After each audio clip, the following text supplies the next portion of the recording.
just to give you a bit of a rundown on the screens, I would normally use this one as the main, as the map.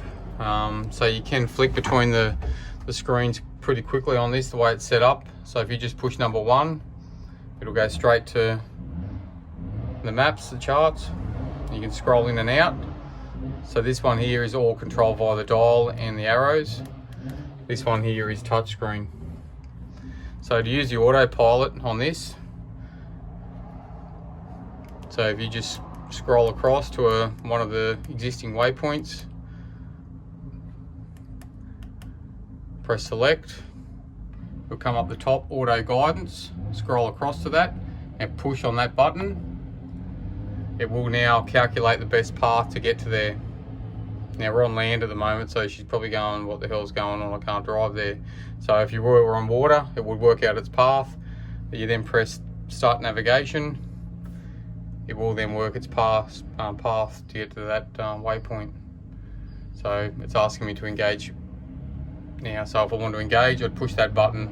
So now if I do that, so if I'm now, so it's coming up with speed source fault because the boat's not going. So if we actually were driving and we wanted to cancel this while we're driving, we'd actually press, so it's actually trying to think it's working. So we'll turn it off there. So if you were driving along now, you wanted to turn the autopilot off, just press standby there, it would automatically turn it off. If you wanted to re-engage the route, press menu and press that button again, engage route, and it would actually just go straight back to the track that that you had already plotted on there. So these are your trim tabs here. So normally when I'm out there and based on the balance of the boat, it does seem to have more weight on one side than the other. So I would normally start off with just by pushing this button down twice, and I would have 2 and 3 on that side always set, and that seems to be the optimum setting to start off with all the time. Just, yeah, you might trim it up a little bit from there to between 2 and 3. But that's generally the best settings. It took me a while to work out this thing when we first got the boat years ago, and the best way to use it. So yeah, it's a bit fiddly.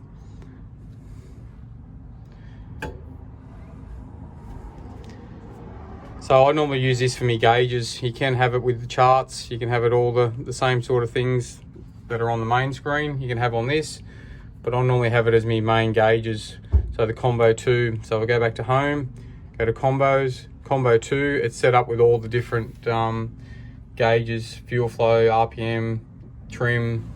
So normally the trim on this boat, which is this screen here.